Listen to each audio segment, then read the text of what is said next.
Lyca production Subaskaran வழங்கும் அஜித் குமார் நடிக்கும் விடாமுயற்சி வெற்றி நடை போடுகிறது.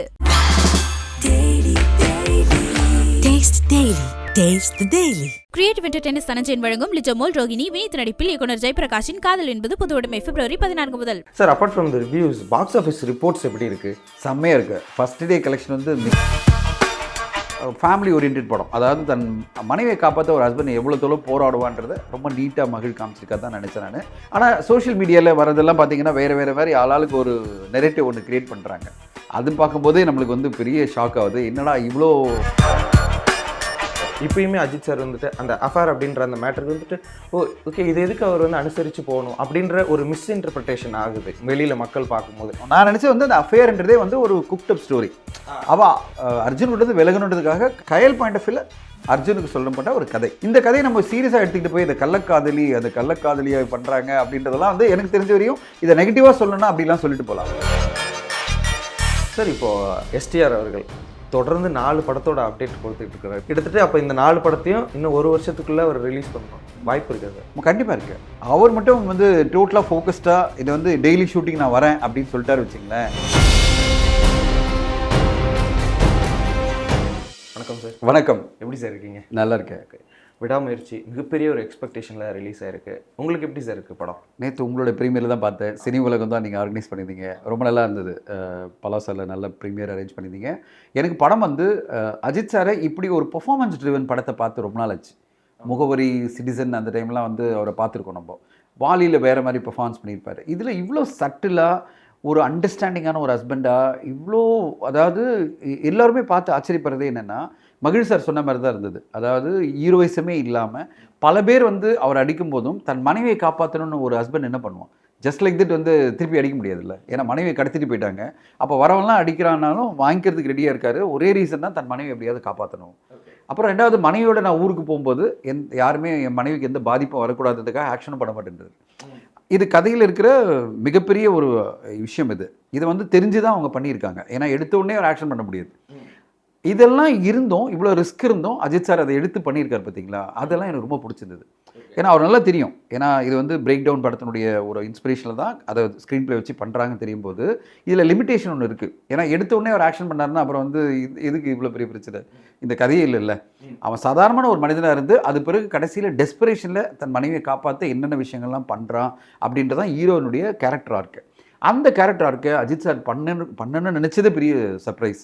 அதை ரொம்ப அழகாக பண்ணியிருக்காரு. அதாவது இவ்வளோ சட்டிலாக ஒரு சாதாரணமான மனிதன் எப்படியெல்லாம் வாழ்க்கையில் வாழ்வான், எப்படி இந்த பிரச்சனைகளை சந்திப்பான் அப்படின்றத ரொம்ப அழகாக அஜித் சார் பண்ணியிருக்காரு. த்ரிஷாவும் அவர்கள் ஃபஸ்ட் ஹாஃபில் ரொம்ப நல்லா இம்ப்ரெசிவாக இருந்தது எனக்கு. இதில் வந்து ஆக்ஷனாக எனக்கு வந்து ரெஜினா ரொம்ப சர்ப்ரைஸ் பண்ணாங்க. இப்படியெல்லாம் ஒரு வில்லத்தனம் பண்ண முடியுமா? நம்ம வந்து அர்ஜுன் சார் ஏற்கனவே நம்ம பார்த்துட்டோம். இது மாதிரி லியோவில் பார்த்துருக்கோம், அதுக்கு முன்னாடி மங்காத்தாலெலாம் பார்த்துருக்கோம். அதனால் வந்து அவர் வந்து சர்ப்ரைஸாக எனக்கு தெரியல. ரெஜினானுடைய பர்ஃபார்மன்ஸ் எல்லாம் ரொம்ப சர்ப்ரைஸாக இருந்தது. ஓவராலாகவே எனக்கு என்னென்னா ஒரு நீட்டான ஒரு கமர்ஷியல் பேக்கேஜான ஒரு ஃபேமிலி ஓரியன்ட் படம். அதாவது தன் மனைவியை காப்பாற்ற ஒரு ஹஸ்பண்ட் எவ்வளோ தோளோ போராடுவான்றதை ரொம்ப நீட்டாக மகிழ் காமிச்சிருக்கா தான் நினச்சேன் நான். படமாக இது வந்து டெஃபினெட்லி ஒன் டைம் வாட்ச். அதாவது கமர்ஷியல் படமாக நம்ம வந்து ஒன் டைம் வாட்ச் பண்ணலாம். அப்படிப்பட்ட படமாக தான் பார்த்தேன். ஆனால் சோஷியல் மீடியாவில் வரதெல்லாம் பார்த்தீங்கன்னா வேறு மாதிரி ஆளாளுக்கு ஒரு நெரேட்டிவ் ஒன்று க்ரியேட் பண்ணுறாங்க.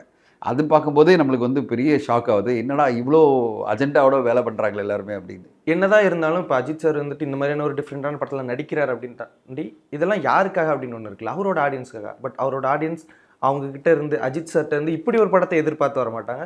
ரொம்ப ஒரு மாஸ் எலமெண்ட்ஸ் அந்த மாதிரியான விஷயங்கள்லாம் எதிர்பார்ப்பாங்க. அவங்கெல்லாம் கொஞ்சம் இந்த படத்தை பார்த்து கொஞ்சம் வெக்ஸ் ஆகிருக்காங்க அப்படின்னு. அதை பற்றி உங்களோட இல்லை, வெக்ஸ் ஆகிருக்காங்க அப்படின்னு இல்லை. ஏன்னா மகிழ் வந்து கிளியர் கட்டாக அதை செட் பண்ணிட்டார், மூடே செட் பண்ணிட்டார். இதனால தான் மகிழ் சார் வந்து இவ்வளோ அழகாக எல்லா இன்டர்வியூவில் என்ன சொல்லியிருக்காரு, ரெகுலரான அஜித் சார் படம் மாதிரி எதிர்பார்த்து வராதிங்க, துணிவு மாதிரி நான் எல்லாம் பெரிய ஆக்ஷன் பண்ணுவேன் அப்படின்னு அவர் ஆக்ஷன் பண்ண மாட்டார் அப்படின்னு அவர் சொன்னதுட்டு அதை மீறி எதிர்பார்த்தாங்கன்னா அவர் ப்ளேம் பண்ண முடியாது. ஏன்னா அவர் ரொம்ப தெளிவாக சொல்லிட்டார், இதில் வந்து அஜித் சார் வந்து ரெகுலரான அஜித் சார் கிடையாதுன்னு. அடுத்ததான் இந்த மாதிரி பண்ணுறதுக்கே ஒரு பெரிய ரிஸ்க்கு வந்து அவர் எடுத்திருக்காரு, டைரக்டர் எடுத்திருக்காங்க, ப்ரொடக்ஷன் ஹவுஸ் எடுத்திருக்காங்க.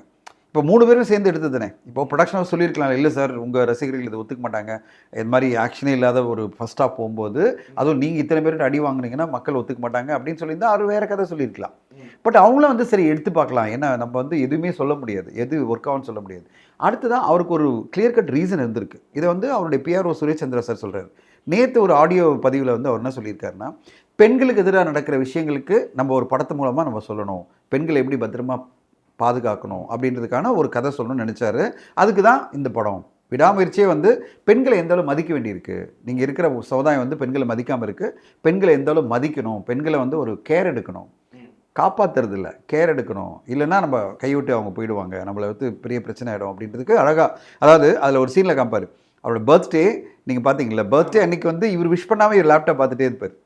இப்போ அவங்களுக்கு வந்து ட்ரிகர் ஆகுது, இப்போ இப்படிப்பட்ட ஒரு ஹஸ்பண்ட் கிட்ட நம்ம ஏன் வாழணும், நம்மளோட பர்த்டே கூட ஞாபகம் வச்சுக்கல. இதுக்கு முன்னாடி என்னுடைய பர்த்டே எந்த தேதின்னு தெரியாமல் எவ்ரிடே ஒரு பர்த்டே மெசேஜ் அனுப்பிச்சவர், இன்றைக்கி பர்த்டே வரும்போது என்னை பற்றி விஷ் கூட பண்ணல. இதுதான் கேர்.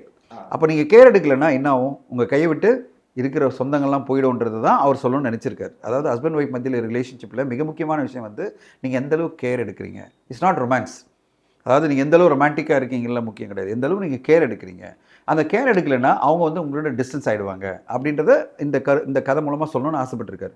அவருக்கு என்னென்னா அவருடைய ஜேர்னியில் இது இன்னொரு படம், அந்த படத்தில் இந்த கருத்தை ஏன் சொல்லக்கூடாது அப்படின்னு நினச்சி அவர் பண்ணியிருக்காரு. இப்போ ரெகுலர் ஃபேன்ஸாக நம்ம போய் ரெகுலர் படமாக எதிர்பார்த்தா கண்டிப்பாக என்னடா அது அஜித் சார் ஏன் இவங்ககிட்டலாம் அடி வாங்குறாரு, ஆரோ அடிக்கிறான், கூட இருக்கிற 4 பேர் சின்ன பசங்களாம் அடிக்கிறாங்க, ஏன் அஜித் சார் அடி வாங்குறாருன்னா அந்த கதையோடு நீங்கள் ட்ராவல் பண்ணிங்கன்னா அவர் ஏன் அடி வாங்குறாரு நீங்கள் பேச மாட்டீங்க.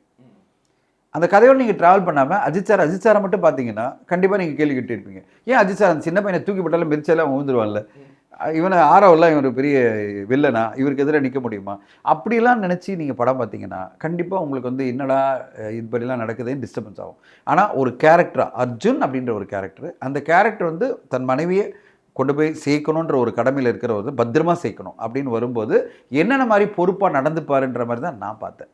கையில் வந்து பத்திரமா கொண்டு போய் அவங்க அம்மா வீட்டில் சேர்க்கணும், இதுதான் அர்ஜுனுடைய ஒரே எண்ணம். அப்படின்னு வரும்போது அவர் எந்த அளவு பொறுப்பாக நடந்துப்பார், டிப்பிக்கல் ஹீரோவாக நடந்துப்பாரா பொறுப்பாக நடந்துப்பாரா, கேரோடு இருக்கணும்னா பொறுப்பாக தான் நடந்துப்பார். டிப்பிக்கல் ஹீரோ மாதிரி அடித்து துவம்சம் பண்ணி கடைசியில் பொண்டாட்டி மொத்தமாக அவன் வந்து காலி பண்ணிட்டு போயிட்டான்னு என்ன நடக்கும், அவன் டப்புன்னு சுட்டு போட்டு போயிட்டானா முடிஞ்சிச்சு இல்லை, அப்போ நீங்கள் வந்து கேர் எடுக்கல. ஸோ அவர் ஒரு கேரிங்கான ஹஸ்பண்டாக என்னென்ன விஷயம் பண்ணாருன்ற மாதிரி தான் நான் கான்செப்டை பார்த்தேன். அதில் வந்து ரெகுலர் ஃபேன்ஸ் வந்து வெக்ஸ் ஆகிட்டாங்க, அப்செட் ஆகிட்டாங்கன்னா நான் சொல்வேன் அவர் மகிழ் திருமேனி முதல்லேருந்தே சொல்லிட்டு இருக்காரு, இது ரெகுலர் அஜித் படம் இல்லை, இதில் வந்து பஞ்ச் டயலாக் இருக்காது, ஆக்ஷன் சீக்வன்ஸ் இருக்காது, இப்படிலாம் இருக்காதுன்னு சொன்ன பிறகும் நான் ரெகுலர் அஜித் படம் தான் பார்க்க வருவேன்னா என்ன சொல்கிறதுன்னு தெரியல. சரி, இப்போது அஜித் அவர்களுடைய அந்த பேட்டர்ன், இப்போ ஹெச் வினோத் அவர்களை கூப்பிட்டு முதல் படம் வந்து ஒரிஜினல் ஸ்டோரி இல்லாமல் ஒரு நேர்கொண்ட போகிற பிங்க் ரீமேக் எடுக்கிறதா இருக்கட்டும், இப்போ மகிழ் திருமேனி அவர்களை கூப்பிட்டு விடாமுயற்சி பிரேக் டவுன் ரீமேக் இருக்கட்டும், எதனால இவர் இப்படி பண்ணுறாரு, இப்போ மகிழ் திருமேனி அவர்களுமே சொல்லியிருக்காரு அடுத்த படங்கள் பண்ணலாம் அப்படின்ற மாதிரி அவர் சொல்லியிருக்காரு. அப்படின்ற மாதிரி எதனால அஜித் அவர்கள் இப்படி பண்ணுறாரு ஒரு ரீமேக்? அவருக்கு ரீமேக் அப்படின்றத விட சில கதைகள் பிடிச்சி போகுது. இப்போ நேர்கொண்ட பார்வை பிங்க் வந்து அதுலேயும் பெண்களுக்கு தான். நீ பார்த்தீங்கன்னா அதில் என்ன சொல்லுவார், ஒரு பெண், அந்த பெண் வந்து எந்த மாதிரி பெண்ணாக இருந்தாலும் நோன்னு சொன்னால் நோ தான். அந்த பெண்ணை வந்து பிகாஸ் அதாவது ஒரு பணம் வாங்கிட்டு வந்ததுனால நீங்கள் அந்த பொண்ணை வந்து மிஸ்யூஸ் பண்ண முடியாது, நீங்கள் டிமாண்ட் பண்ண முடியாது. அந்த பொண்ணு அது பிறகு வேணான்னு சொன்னால் வேணாம் அவ்வளோதான் விட்டுணும் அப்படின்ற ஒரு கான்செப்டில் ரொம்ப ஸ்ட்ராங்காக பேசப்பட்ட படம் பிங்க்கு. அதை வந்து இங்கே தமிழ்லையும் சொல்லணும், ஏன்னா இங்கேயும் அது மாதிரி பெண்களுக்கு எதிராக வன்கொடுமை நடக்குது. பெண்கள் வந்து ஒரு ஹஸ்பண்ட் கல்யாணம் பண்ணிக்கிட்டாலே வந்து நினைக்கிறான் தன்னோட சொத்து மாதிரி நினச்சி அந்த பொண்ணை வந்து டார்ச்சர் பண்ணுறாங்க. அதெல்லாம் அதுக்கு எதிராக ஒரு குரல் கொடுக்கணுன்றதுக்காக தான் அவர் வந்து நேர்கொண்ட பார்வை பண்ணுறாரு. அவருக்குன்னு ஒரு பொறுப்புணர்ச்சி இருக்குது. இந்த சமுதாயத்தில் ஒரு சின்ன கான்ட்ரிபியூஷன் நம்ம ஒன்று பண்ணணும். அந்த கான்ட்ரிபியூஷன் எப்படின்னா அந்த சமுதாயத்தில் ஒரு பார்வை மாறணும், அதுக்காக தான் நேர்கொண்ட பார்வை. இந்த பார்வை எப்படி பெண்களை பார்க்குறாங்கிற பார்வை மாறணும்னு நினச்சாரு. அதே மாதிரி தான் இந்த படம். இந்த மாதிரி கான்செப்டில் தமிழில் வேறு எந்த லாங்குவேஜும் இல்லை, ஹாலிவுட்டில் தான் இருந்தது பிரேக் டவுன்னு. சரி, அந்த கான்செப்டில் எடுத்து பண்ணலாமே. அதாவது தன்னை விட்டு விலகி போகிற பொண்டாட்டியாக இருந்தாலும் அவளை நான் பத்திரமா பார்த்துக்கணும் அப்படின்னு நினைக்கிற ஒரு ஹஸ்பண்ட் இருக்குல்ல, அந்த கான்செப்ட் நம்ம சொல்லணும். அப்போ அதுதான் ரியல் கேர் அப்படின்றாரு. ஸோ அது அவருக்கு பிடிச்ச விஷயங்களை தன் சினிமா மூலம் கொண்டு வர நினைக்கிறது எந்த விதத்தில் தப்பு இல்லைல்ல. அது வந்து எப்படிப்பட்ட படமாக வருது, அதனோட பட்ஜெட் என்ன, அது வந்து ப்ரொடியூசருக்கு வயபிளாக இருக்குமா இல்லையா, அது அவங்க 3 பேருக்கு தான் விஷயம். எது ப்ரொடியூசருக்கும் டைரக்டருக்கும் ஆக்டருக்கு மத்தியெல்லாம் தெரியும், நம்மளுக்கு தெரியாது. அப்படி இருக்கும்போது அதுக்குள்ளே நம்ம போகாமல் ஒரு படமாக நான் பார்க்கும்போது எனக்கு இது சொல்ல வந்த கருத்து பிடிச்சிருந்தது. அதில் நம்மளுக்கு ஒன்று தோணும், இந்த கதையில் இப்படி பண்ணிக்கலாம் அப்படி பண்ணிக்கலாம், அது அவங்களுக்கு தோணுது அவங்க படம் கொடுத்துருக்காங்க. அப்படிதான் சினிமா என்பது வந்து நம்மளுக்கு தோன்ற சினிமா கிடையாது. அவங்களுக்கு என்ன தோணி அவங்க படமாக எடுத்திருக்காங்களோ அது எப்படி இருக்குது அப்படி தான் நம்ம பார்த்து சொல்ல முடியுமே தவிர நம்மளுக்கு தோன்றதெல்லாம் அவங்க படமாக பண்ணிட முடியாது. அப்போ எல்லாரையும் கூப்பிட்டு வச்சு தான் கதை கேட்டு எல்லார்ட்டையும் ஒப்பீனியன் கேட்டு ஒரு படத்தை எடுக்கவே முடியாது இல்லை. ஒரு பெர்ஸ்பெக்டிவ் தான், அந்த பெர்ஸ்பெக்டிவ்ல அவங்க வந்து சின்சியராக இருந்திருக்காங்க. சார், இப்போ அந்த கல்ச்சுரல் பிலீஃப் அப்படின்ற அந்த ஒரு விஷயம் இருக்குல்ல சார், இப்பயுமே அஜித் சார் வந்துட்டு அந்த அஃபேர் அப்படின்ற அந்த மேட்டருக்கு வந்துட்டு ஓகே இது எதுக்கு அவர் வந்து அனுசரித்து போகணும் அப்படின்ற ஒரு மிஸ்இன்டர்பிரிட்டேஷன் ஆகுது வெளியில் மக்கள் பார்க்கும்போது. இந்த விஷயத்தை பற்றி உங்களோட கருத்து என்ன சார்? எனக்கு நான் நினச்சது வந்து அந்த படம் பார்க்கும்போது நம்மலாம் ஒன்றா தான் பார்த்தோம். நான் நினச்சது வந்து அந்த அஃபேர்ன்றதே வந்து ஒரு குக்ட் அப் ஸ்டோரி. அவள் அர்ஜுன் விட்டது விலகணுன்றதுக்காக கயல் சொன்ன ஒரு ஸ்டோரியை மாதிரி தான் நான் நினச்சேன். ஓகேங்களா, அது கடைசியில் அவங்க வந்து ஆக்சுவலி அது உண்மையிலே இருந்ததா இல்லையான்னு காமிக்கவே இல்லை. எங்காவது வந்து நான் ஒருத்த கூட அஃபேரில் இருக்குன்னு சொன்னாங்களே, அவங்க கூட இருந்த அஃபேரில் இருந்த ஒரு ஷாட் இருந்ததா, ஒரு ஃபோட்டோ காமிச்சாங்களா, யார் கூட அஃபேர் இருக்குன்னு ஏதாவது சொல்லியிருக்காங்களா? அஜர்பைஜான்ன்றது ஒரு வெளிநாடு, அந்த நாட்டில் வந்து இன்னொருத்தர் கூட அஃபேர் இருக்கணும்னா அவங்க வந்து யாரோட பழகிருப்பாங்க, அவங்க ஒரு ஹவுஸ் ஒய்ஃப் மாதிரி தான் காமிக்கிறாங்க. அவங்க ஒன்றும் வந்து வேலைக்கு போகல, யாரோட பழகலை, வெளியில் காமிக்கல, இவர் கூட தான் இருக்காங்க அவங்க ஃபுல்லாக எல்லா காட்சிகளும். அப்போ யார்கிட்ட அஃபேராக இருந்திருக்க முடியும்? யார்கிட்ட உங்களுக்கு வந்து அடுத்த கட்ட பழக்கமாக போயிருக்கும்? எதுவுமே சொல்லாத போது, எந்த ஃபோட்டோவும் இல்லாத போது, ஒரு ஃபோட்டோ கூட காமிக்கல, ஒரு விஷுவல் கூட காமிக்காத போது நான் நினச்சேன் இது வந்து குக்டப் ஸ்டோரி. நம்ம பார்த்துருக்கலாம் நிறைய படங்களில் ஒரு குக்டப் ஸ்டோரின்னு ஒன்று சொல்லுவாங்க, அதாவது ஒரு நெரேட்டிவ் ஒன்று சொல்லுவாங்க ஏமாத்தணுன்றதுக்காக. அவளுக்கு என்னென்னா கையலுக்கு என்ன இருந்திருக்கலாம்னா, இந்த பிரிவு இருக்குல்ல அது பெயினாக இருக்கக்கூடாது அர்ஜுனுக்கு. அப்போ நான் ஒரு அஃபேரில் இருக்குன்னு சொன்னால் போடி அப்படின்னு சொல்லி விட்டுருவாங்களே ஹஸ்பண்ட், நீ அஃபேரில் இருக்கியா, அப்போ எனக்கு பரவாயில்ல டிவோர்ஸ் நான் கொடுத்துட்றேன். அப்போ என்னை பிடிக்காமல் இன்னொருத்தங்க கூட உனக்கு பிடிச்சி போய் அஃபேரில் இருக்குன்னா அப்போ வந்து நீ வந்து எனக்கு வேண்டாம் அப்படின்னு எழுதி கொடுத்துருவாரு. இது மூலமாக நம்ம பிரிஞ்சிடலாம், ஸ்மூத்தாக பிரிஞ்சிடலான்றதுக்காக ஒரு குக்டப் ஸ்டோரியாக இருந்திருக்கலாம். ஸோ என்னுடைய பாயிண்ட்ல என்ன இருந்ததுன்னா, அந்த படம் பார்த்து பிடிக்கும்போது, ஏன்னா அவங்க ஒரு ஷாட்டு கூட காமிக்கல, ஒரு ஷாட்டு கூட அவங்க காமிக்கல அவள் அஃபேரில் இருக்கிற மாதிரி. நார்மலாக டிப்பிக்கலான படத்தில் எப்படி காமிப்பாங்க, பெட்ரூமில் காமிப்பாங்க, இல்லைன்னா அவங்க 2 பேரும் ஒரு மாலில் காமிப்பாங்க, இல்லை அவங்க கிஸ் பண்ணுறதை காமிப்பாங்க, கரெக்டுங்களா? ஏதோ ஒரு இடத்துல ஒரு ஃபோட்டோ கிடையாது, ஒரு விஷுவல் கிடையாது. அப்போது அவங்க அஃபேரில் இருக்கிறதுன்றது எனக்கு தெரிஞ்ச வரையும் ஒரு குக்டப் ஸ்டோரி தான். ஒரு குக்டப் ஸ்டோரினா கயல் பாயிண்ட் ஆஃப் வியூவில் அர்ஜுனுக்கு சொல்லப்பட்ட ஒரு கதை, விலகிறதுக்காக சொல்ல ஒரு கதை. இந்த கதையை நம்ம சீரியஸாக எடுத்துக்கிட்டு போய் இந்த கள்ளக்காதலியை பண்ணுறாங்க அப்படின்றதெல்லாம் வந்து எனக்கு தெரிஞ்ச வரையும் இதை நெகட்டிவாக சொல்லணும்னா அப்படிலாம் சொல்லிட்டு போகலாம். அவங்க வந்து எதுவுமே எஸ்டாப்ளிஷ் பண்ணல. அவள் போகிற போக்கில் சொல்கிறா எனக்கு ஒரு அஃபேர் இருக்குது தெரியுமான்னா அர்ஜுன் அப்படின்னு பார்க்குறாரு, அஜித் சார் அப்படியே பார்க்குறாரு. ஏன்னா அவர் நம்பிக்கையே இல்லை, இவள் எப்படி அஃபேரில் இருப்பா, என் கூடவே இவ்வளோ சுற்றிட்டு இவள் எப்படி அஃபேரில் இருப்பான்னு அப்படி பார்க்குறாரு. அவர் நம்பலை, கடைசி வரையும் நம்பலை. அப்போ கடைசியில் கயல் கேரக்டர் சொல்லும்போது, நான் இவ்வளோ தொழில் அதாவது ஒன்று விட்டு போகணும்னு நினச்ச பிறகும் என்னை ஏன்டா காப்பாற்றணும்னு நினச்சேன்னு சொல்லும்போது, பிகாஸ் ஐ லவ் யூ அப்படின்றது. அங்கே தான் ஓடி வந்து அழுது கட்டுப்பிடிச்சிக்கிறா. அப்போது எனக்கு என்ன ஒரு நெரேட்டிவாக தெரிஞ்சதுன்னா, there is no affair and all, she just cooked up story. ஒரு சின்ன ஒரு ஸ்டோரி பில்டப் பண்ணி எப்படியாவது அங்கேருந்து விலகி போயிடலாம் அர்ஜுன் கிட்ட தான் அவங்க ட்ரை பண்ணியிருக்காங்க. அப்படி தான் நான் பார்த்தேன் படத்தை. இதை என்ன நீங்கள் கேட்டதுக்காக சொல்கிறேன், இதை கொஞ்சம் டைலாக்ல சொல்லியிருந்தா ஒரு வேளை இந்த டவுட்டே வந்திருக்காது. கிளைமேக்ஸ்லேயாவது ஒரு டவுட், அதாவது கயல் கேரக்டர் மூலமாக சொல்லிட்டு இருந்தா நான் போய் தாண்டா சொன்னேன் அஃபேர்னு, அப்படியாவது என்னை விட்டுருவேன், அதாவது நம்ம பிரிஞ்சு போகிறதுக்கு உனக்கு பெயினாக இருக்காதுன்னு நினச்சட்டா அப்படின்னு சொல்லியிருந்தா இந்த டவுட் உங்களுக்கு வந்திருக்காது. அது சொல்லாமல் விட்டுட்டு உங்களுக்கு அந்த அஃபேர் சொல்கிறாங்களே அப்படின்றத நம்ம வந்து மிகைப்படுத்தி பேசிகிட்டு இருக்கோம். நிறைய ஊடகங்கள் எப்படி மிகைப்படுத்தி பேசுகிறாங்கன்னா, கள்ளக்காதலி எப்படி சொல்லலாம், அதுவும் வந்து அஜித் சார் ஒய்ஃப் வந்து கள்ளக்காதலோட இருக்கான்னா எப்படி ஏற்றுக்க முடியும் அப்படின்னு ஒரு பெரிய நெரேட்டிவே போயிட்டு இருக்கு. நெரேட்டிவ்னா ஒரு பிம்பம் கிரியேட் பண்ணுறாங்க, இப்படிப்பட்ட ஒரு கதை எப்படி நம்ம பார்க்க முடியும் அப்படின்ற மாதிரி ஒரு பிம்பம் கிரியேட் செய்யப்படுது. இல்லை என்னை பொறுத்தவரைக்கும் இதை கிளாரிஃபை பண்ணியிருக்கலாம் ஒரு டைலாக் மூலமாக மகேஷ் சார்.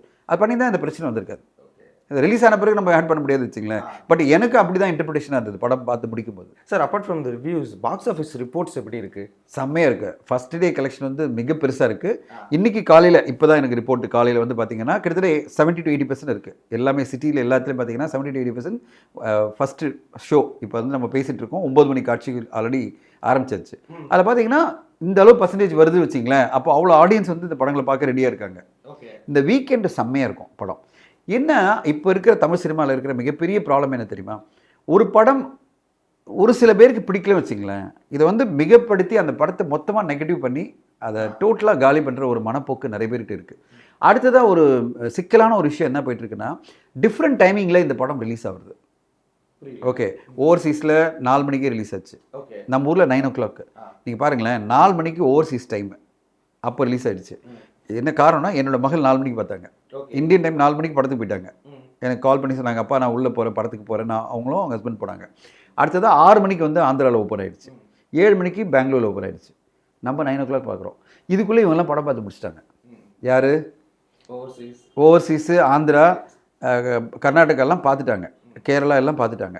இப்போ நான் கேட்க வர்றது, இவங்களுடைய ஒப்பீனியன் தான் நம்ம மைண்ட்லேயே ஓடிட்டே இருக்கும். இப்போ ஓவர்சீஸ் என்ன ரிப்போர்ட் வருது, இங்கே ஆந்திராவில் என்ன ரிப்போர்ட் வருது, கேரளாவில் என்ன ரிப்போர்ட் வருது, கர்நாடகா ரிப்போர்ட்டெல்லாம் நம்ம படம் ஆரம்பிக்க முன்னாடி வந்துருச்சு. இப்போ அதில் வந்து இவங்க ஒரு சிஸ்டமாக ஒரு கிரியேட் பண்ணி நெகட்டிவிட்டி கிரியேட் பண்ணால் அதை தான் மைண்டில் வச்சு நம்ம படம் பார்க்குறோம். இப்போ ஒரு நல்ல படமாக இருந்தாலும் கண்டிப்பாக நம்ம வந்து அந்த படத்துக்கு பார்க்கறதுக்கு முன்னாடி இந்த ரிவ்யூஸ் எல்லாம் நம்ம மனசில் ஓடிட்டே இருக்குது. ஐயோ இவ்வளோ நெகட்டிவாக இருக்கும் போல இருக்குது, இந்த படம் ரொம்ப போராக இருக்கும் போல இருக்குது, செகண்ட் ஹாஃப் போராக இருக்கும். படம் நல்லாவே இருந்தாலும் நீங்கள் மைண்ட் செட் ஃபுல்லாக எப்படி மைண்ட் செட் ஆகிட்டீங்க, இந்த படம் ஒரு போரான படமா செகண்ட் ஹாஃப் அப்படின்ற மாதிரி ஒரு படத்துக்கும் இப்படி ஒரு நெரேட்டிவ் செட் பண்ணுறாங்க. நாங்கள் தயாரிப்பாளர்கள்லாம் நிறைய பேர்கிட்ட வந்து ஒரு கோரிக்கையாக வச்சுட்ருக்கோம். இப்போது நான் வந்து ஒரு பர்சனலாக நான் பல பேர்கிட்ட கோரிக்கை வைக்கிறதுனா same time all over the world release பண்ணணும் படத்தை. இப்போ தமிழ்நாட்டில் 9 மணிக்கு முன்னாடி ரிலீஸ் பண்ண முடியாதுன்னா all over the world 9 o'clock தான். அதனால் ஒரு காட்சி போனால் ஒன்றும் பிரச்சனை இல்லை. ஒரு காட்சி ஓவர்சீஸில் ஓடலைன்னா என்ன எடுப்புது, ஒரு காட்சி வந்து ஆந்திராவில் ஓடலைன்னா நம்மளுக்கு என்ன எடுப்புது, பெரிய கலெக்ஷன் பாதிப்பு இல்லை. ஆனால் இங்கே ஒரு நெரட்டிவே பாதிக்கப்பட்டது. அது என்ன மாதிரி நெரட்டிவாக வருதுன்னா, இங்கே பார்க்குற ஆடியன்ஸ் என்ன சொல்கிறாங்களோ அதுதான் ஓவர் பவரிங்காக இருக்கும். தமிழ்நாட்டில் லட்சக்கணக்கான பேர் பார்ப்பாங்க முதல் காட்சி, அவங்களோட ஒப்பீனியன் டாமினேட் பண்ணும்போது இதெல்லாம் நம்மளுக்கு பிரச்சனை வராது. ஆனால் இப்போ என்ன ஆகுதுன்னா, இவங்களோட ஒப்பீனியெலாம் இவங்கள டாமினேட் பண்ணிட்டுது. ஏன்னா எல்லாரும் சோஷியல் மீடியாவில் இருக்காங்க, எல்லாரும் சோஷியல் மீடியா பார்த்துடுறாங்க. ஸோ இது ஒரு மிகப்பெரிய பிரச்சனையாக நான் பார்க்குறேன். அதாவது ஓவர்சீஸ்லேயும் வெளி மாநிலங்களிலும் முதல்ல ரிலீஸ் ஆகிறது ஒரு மிகப்பெரிய பிரச்சனையாக நான் இப்போ பார்க்குறேன். இதை தடுக்கணும். இதை தடுக்கலைன்னா பெரிய பெரிய படங்கள்லாம் பெருசாக பாதிக்கப்படும், தொடர்ந்து பாதிக்கப்படும். ஸோ ஒரே டைமில் படங்கள் ரிலீஸ் ஆச்சுன்னா அட்லீஸ்ட் ஒரு நெரட்டிவ் பாசிட்டிவாக இருக்கும். ஒரு படத்துக்கு வந்து பாசிட்டிவான நியூட்ரலாக இருக்கும். இங்கே பார்க்குற ஆடியன்ஸ் என்ன சொல்கிறாங்களோ அதுதான் மற்ற பேரும் சொல்லுவாங்க. அது மற்ற பேர் சொன்னாலும் இதில் அமைக்கிடும். ஏன்னா இவ்வளோ லட்சக்கணக்கான பேர் இங்கே பேசுகிறாங்கல்ல இந்த படத்தை பார்த்துட்டு, அவங்க சொல்கிறதுல இவங்க சொல்கிறதுலாம் கம்மியாக இருக்கும். ஆனால் இப்போ என்ன ஆகிடுதுன்னா வேறு மாதிரி நெகட்டிவாக வந்து கிரியேட் ஆகுது. இதை அவாய்ட் பண்ணணும் தான் திரைப்பட தயாரிப்பாளர்கள்லாம் பேசிகிட்டு இருக்கோம்.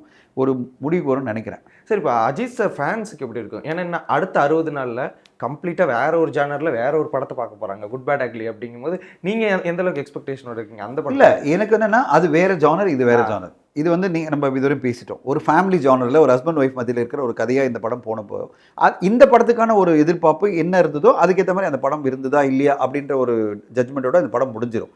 ஆனால் அடுத்ததான் வரப்போகிற படம் வந்து கம்ப்ளீட் மாசான ஒரு படம் வரும்போது அதுக்கு இதுக்கும் கம்பேரிசனே வராது. அது 60 டேஸில் வருதா? இப்போ ரிலீஸ் டேட்ன்றது இன்னும் அவங்க April 10 தான் சொல்லிட்டு இருக்காங்க. பட் என்ன டேட் வருதுன்னு பார்க்கலாம். பட் நான் சொல்ல வர்றது என்னென்னா, இந்த படம் வந்து வேறு கான்செப்டில் வேறு ஜானரில் இருக்கிறது இதுக்கும் அதுக்கும் எந்த பாதிப்பும் இருக்காது. அது அந்த படமாக இருக்கும், அது அந்த படத்துக்கான எதிர்பார்ப்பில் இருக்கும். அதோட ட்ரெய்லர் டீசர் வந்ததுனால பெரிய எதிர்பார்ப்பு வந்துடும். எனக்கு நல்ல நம்பிக்கை இருக்குது. ஆதிக்கு வந்து அது ஒரு டீசர் அட்டகாசமாக கொடுத்துட்டாருன்னா இது எல்லாமே வந்து என்ன மாதிரி மைண்ட் செட் இருக்கோ எல்லாம் மாறி போயிடும். சார், இப்போது எஸ்டிஆர் அவர்கள் தொடர்ந்து 4 படத்தோட அப்டேட் கொடுத்துட்டு இருக்காரு. இப்போ தக் லைஃப் வரப்போகுது, STR 49, STR 50, STR 51 சொல்லிட்டு. STR 51 வந்து அடுத்த வருஷம் காட் ஆஃப் லவ் வந்து 2026 சம்மர்ன்னு இருக்காரு. கிட்டத்தட்ட அப்போ இந்த 4 படத்தையும் இன்னும் ஒரு வருஷத்துக்குள்ளே அவர் ரிலீஸ் பண்ணணும் வாய்ப்பு இருக்கா சார்? கண்டிப்பாக இருக்கு. அவர் மட்டும் வந்து டோட்டலாக ஃபோக்கஸ்டாக இது வந்து டெய்லி ஷூட்டிங் நான் வரேன் அப்படின்னு சொல்லிட்டாரு வச்சுங்களேன். காலையில் நான் 7 மணி 8 மணிக்கெல்லாம் ஷூட்டிங்கில் எப்படி வந்து மணிரத்னம் சார் படத்தில் அப்படி தான் நடிச்சிருக்காரு. டெய்லி 7 மணிக்கெலாம் வந்திருக்காரு, 6 மணிக்கெலாம் வந்திருக்காரு. அதே மாதிரி எல்லா படத்தில் நடிச்சா அவர் ஈஸியாக பண்ணிடலாமே. இப்போது தனுஷ் அவர்கள் வந்து 4 படம் நடிச்சிட்ருக்காரு. சேம் டைமில் 4 படம் போயிட்டு இருக்கும்போது ஏன் இவர் பண்ண முடியாது? எனக்கு தெரிஞ்சு அதெல்லாம் வந்து டெஃபினட்டாக பாசிபிள். இன்ஃபேக்ட் தமிழ் சினிமா எதிர்பார்க்குறதே அதுதான். ஓகே, சிம்பு அவர்கள் வந்து நான் ஸ்டாப்பாக படங்களை ஷூட் பண்ணிகிட்டே இருக்கணும், ரொம்ப டிலே பண்ணக்கூடாது. ஒரு படத்துக்கு வந்து டிலே பண்ணி ரொம்ப ஆலோசித்து ரொம்ப பேசி அதனுடைய படங்களுடைய ப்ராசஸை வந்து டிலே பண்ணும்போது என்ன ஆகுதுன்னா ஒரு வருஷத்துக்கு ஒரு படம் கூட வர மாட்டேங்குது. அப்படி வராமல் அவர் வந்து தொடர்ந்து போயிட்டே இருக்கணும். இயக்குனர் மேல் நம்பிக்கை வச்சுட்டு தயாரிப்பாளர் கரெக்டாக செட் ஆகிடுச்சுன்னா படத்துக்கு போயிட்டே இருக்கணும். அப்படி போயிட்டே இருந்தால் படம் வந்துகிட்டே இருக்கும். இப்போ அவருக்கான மாஸ் பெருசாக இருக்குது. அதை அவர் வந்து யூஸ் பண்ணாமல் போயிட்டுருக்காரு. அதை யூஸ் பண்ணதுக்கு இந்த ஒரு 4 படம்ன்றது மிக சரியான விஷயமா நான் பார்க்குறேன். எல்லாமே நல்ல நல்ல இயக்குநர்கள் காம்பினேஷன். ஸோ டெஃபினட்டாக அவர் மட்டும் இதே மாதிரி எப்படி நம்ம கம்பேரிசனாக அவங்க தான் சொல்ல முடியாது, தனுஷை பற்றி சொல்ல முடியாது. 2 பேரும் ஒரே காலகட்டம். எப்படி அவருடைய க்ளோஸ் ஃப்ரெண்டான தனுஷ் அவர்கள் அவ்வளோ ஆக்டிவாக ப்ரொலிஃபிக்காக இருக்காரோ அவருடைய பெர்ஃபார்மன்ஸ்லையும் சரி டைரக்ஷன்லையும் சரி, அதே மாதிரி சிம்பு அவர்கள் தான் 4 படம் வந்துடும், கண்டிப்பாக வந்துடும். டேரக்டர்ஸ் இன்னுமே வந்து சிம்பு அவர்களை ரொம்ப நம்புறாங்களா? ஏன்னா இப்போ அஸ்வத் மாரிமுத்து அவர்களாக இருக்கட்டும், ராம்குமார் பாலகிருஷ்ணன், தேசிங் பிரிசம் எல்லாமே ஒரு செகண்ட் மூவி டேரக்டர்ஸ் எல்லாருமே சிம்பு அவர்களை நோக்கி போய்கிட்டே இருக்காங்க. இதை பற்றி நீங்கள் என்ன சார் நினைக்கிறீங்க? இல்லை, அவர் வந்து இது வந்து என்கரேஜ் பண்ணுற மாதிரி தான் நான் பார்க்குறேன். இப்போ ராம்குமார் வந்து ஒரு படம் தான் கொடுத்துருக்காரு. இவ்வளோ பெரிய பிஸ்னஸ் இருக்கிற ஒரு நடிகர் வந்து நான் செகண்ட் படம் உனக்கு கொடுக்குறேன் அப்படின்னு சொல்லும்போதே அங்கே இருக்குது. இது கார்த்தி சார் நிறைய பண்ணியிருக்காரு. நீங்கள் பார்த்தீங்கன்னா கார்த்தி சார் நிறைய பேருக்கு கொடுத்துருக்காரு. நீங்கள் வந்து லோகேஷ் கனகராஜ் எப்படி கொடுத்தாரு, செகண்ட் படம் தானே. கைதி எப்படி கொடுத்தாரு. கார்த்தி சார் நிறைய படங்கள் இந்த மாதிரி வந்து செகண்ட் படங்களுக்கு, தீரன் அதிகாரம் எப்படி கொடுத்தாரு, செகண்ட் படம் தானே. ஹெச் வினோத்துக்கு பாரஞ்சித் செகண்ட் படம் ஞாபகம் இருக்கா? லிஸ்ட்டு போடுங்க. நிறைய பல இயக்குநர்களுடைய செகண்ட் படம் அவர் பண்ணியிருக்காரு. ஓகேங்களா? இது சுசீந்திரன் சாரோட செகண்ட் படம். இப்படி வரிசையாக நிறைய பேருக்கு வந்து செகண்ட் படம் பார்த்தீங்கன்னா கார்த்தி சார் கொடுப்பாரு. அந்த மாதிரி வந்து இப்போ சிம்பு அவர்கள் கொடுக்குறது வந்து கண்டிப்பாக வெல்கம் பண்ணணும். ஏன்னா ஒரு படத்தில் ஒரு இயக்குனர் ப்ரூவ் பண்ணிட்டாருன்னா, ஓரளவு நல்ல இயக்குனர், ஸ்ட்ராங்கான ஒரு இயக்குனர் பேர் வந்துச்சுன்னா அவர்கிட்ட உடனே கதை நல்லா இருந்து வச்சிங்களேன், அது பண்ணும்போது அந்த ரெஸ்பான்சிபிலிட்டி அதிகமாக இருக்கும் அந்த டைரக்டருக்கு. ஏன்னா நான் ப்ரூவ் பண்ணணும்னு வருவாங்க. ஏன்னா ஃபஸ்ட்டு படம் எனக்கு ஒரு நல்ல பேர் வந்துடுச்சு, ஆனால் செகண்ட் படத்தில் தான் நான் நெக்ஸ்ட் லெவல் போகணும். அப்படின்னு வரும்போது இந்த 2வது படம் வெற்றி அடையணும் போது அது கண்டிப்பாக நல்லா வந்துடும். நிறைய இயக்குநர்கள் அப்படி தான் ஜெயிச்சிருக்காங்க. அந்த மாதிரி இவருடைய எல்லா சாய்ஸும் வெற்றி அடையும் தான் நான் எதிர்பார்க்குறேன். சுசீந்திரன் அவர்கள் பற்றி பேசும்போது எனக்கு ஞாபகம் வருது. இப்போ நீங்கள் 2K லவ் ஸ்டோரி பண்ணியிருக்கீங்க. எப்படி சார் வந்திருக்கு அந்த படம்? படம் வந்து ஒரு என்டர்டெய்னிங்கான ஒரு படம். எனக்கு அந்த படம் பார்த்த உடனே என்ன பிடிச்சிருந்ததுன்னா, நான் சுசீந்திரன் சாரினுடைய ஆதலால் காதல் செய்தி பார்த்துருக்கேன். அந்த படம் வந்து ரொம்ப ரொமான்டிக்கான ஒரு படம். எண்ணில் வந்து ஒரு சர்ப்ரைஸ் இருக்கும் அதில். எப்படி இந்த கால ஜென்ரேஷன் எப்படி இருக்குன்னு. நான் 10 வருஷம் முன்னாடி அந்த படம் இந்த ஜென்ரேஷன் எப்படி காதலை அணுகுறாங்க அப்படின்னு சொல்லிட்டு 10 வருஷம் முன்னாடி ஒரு படம் கொடுத்தாரு. அப்பயே கொஞ்சம் பெரிய தாக்கத்தை ஏற்படுத்தின ஒரு படம். என்னடா இப்படியெல்லாம் இருக்காங்க மக்கள். அதாவது தனக்கு பிறக்க போகிற குழந்தை பற்றிலாம் கவலைப்படாமல் அது ஒரு ப்ராசஸ், அவ்வளோதான். கர்ப்பம் ஆயிடுச்சு, குழந்தை பெற்றுட்டோம், கொடுத்துட்டோம், போயிட்டோம் அப்படின்ற மாதிரி அந்த ஜென்ரேஷன் பற்றி சொல்லியிருந்தார். அது இன்றைக்கி நிறைய நடந்துகிட்ருக்கு. நீங்கள் பார்த்தீங்கன்னா நிறைய பேர் அந்த காதலில் அதாவது தவறான முறையில் ஒரு குழந்தை பிறந்துச்சுன்னா என்ன மாதிரி ட்ரீட் பண்ணுறாங்க ஃபேமிலிஸ் அப்படின்ட்டு அந்த டைம்லேயே காமிச்சார். இதில் வேறு மாதிரியான ஒரு கான்செப்ட் காமிக்கிறாரு. அது சொல்லிட்டா ஸ்பாய்லர் ஆகிடும், படம் பாருங்கள். ரொம்ப இன்ட்ரெஸ்டிங்காக எனக்கு படம் பார்த்து முடிச்சேன்னா இவர் எப்படி இதெல்லாம் திங்க் பண்ணார். அதாவது what is attending to is there is a thin line between friendship and love.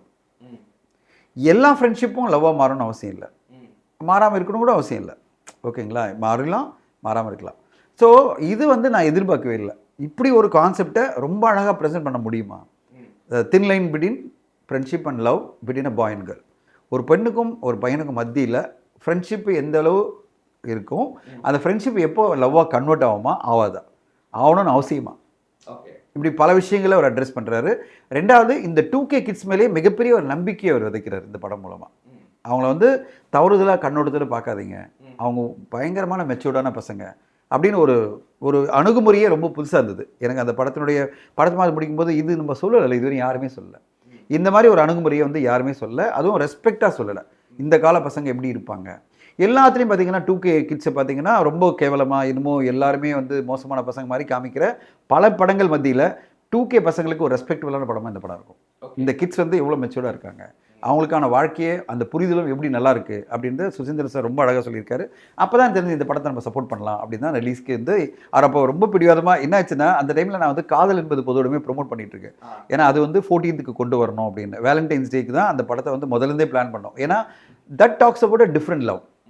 அதாவது லவ்னா பொது உடைமை அப்படின்னு டைட்டிலே உங்களுக்கு தெரியும். லவ்வுக்கு வந்து ஒரு ரெஸ்ட்ரிக்ஷன் கிடையாது, பவுண்ட்ரி கிடையாது. Love can come between anybody. So அப்படிப்பட்ட ஒரு கதையை சொல்லும்போது எனக்கு வந்து இது வந்து ஆப்வியஸ்லி வேலண்டைன் டே கொண்டு வரணும்னு 2 மாதம் முன்னாடி பிளான் பண்ணி அனௌன்ஸ் பண்ணோம். திடீர்னு இவரும் பிளான் பண்ணிட்டு இருக்காரு இதே February 14th. அப்போ என்கிட்ட படம் காமிச்சவொடனே நான் சொன்னேன், சார் எனக்கு ஆல்ரெடி ஒரு படம் ரிலீஸ்க்கு போயிட்டுருக்கு ப்ரொமோஷன். சார் அது வேறு படம், இது வேறு படம். அது எனக்கு ட்ரெய்லர் பார்க்கும்போதே எனக்கு தெரிஞ்சிருச்சு. அந்த படத்தினுடைய அப்பீல் வேறு. அது வந்து மெச்சூர்டான ஆடியன்ஸு, ஃபேமிலிஸு, அவங்களுக்கெல்லாம் ஒரு புரிதல் கொடுக்குற ஒரு படம். ஏன் படம் யூத்துக்கான படம், 2K கிட்ஸ்க்கான படம். 2 படத்தை நீங்கள் ஒருத்தர் சென்ட்ரலேருந்து நீங்கள் ரிலீஸ் பண்ணாலும் படம் வேறு வேறு தானே, பண்ணுங்க அப்படின்னாரு. சரி ஓகே சார், நீங்களே கான்ஃபிடென்ட்டாக இருக்கீங்க, பண்ணுவோம் அப்படின்னு சொல்லிட்டு 2 படத்தினுடைய ப்ரொமோஷனும் போயிட்டுருக்கு, 2 படத்தினுடைய ரிலீஸ் ஒர்க்லையும் இருக்கும். சார் நிறைய விஷயங்கள் பகிர்ந்துக்கிட்டீங்க. உங்களுடைய நேரத்திற்கும் கருத்திற்கும் நன்றி sir. Thank you. Lyca production Subaskaran வழங்கும் அஜித் குமார் நடிக்கும் விடாமுயற்சி வெற்றி நடை போடுகிறது.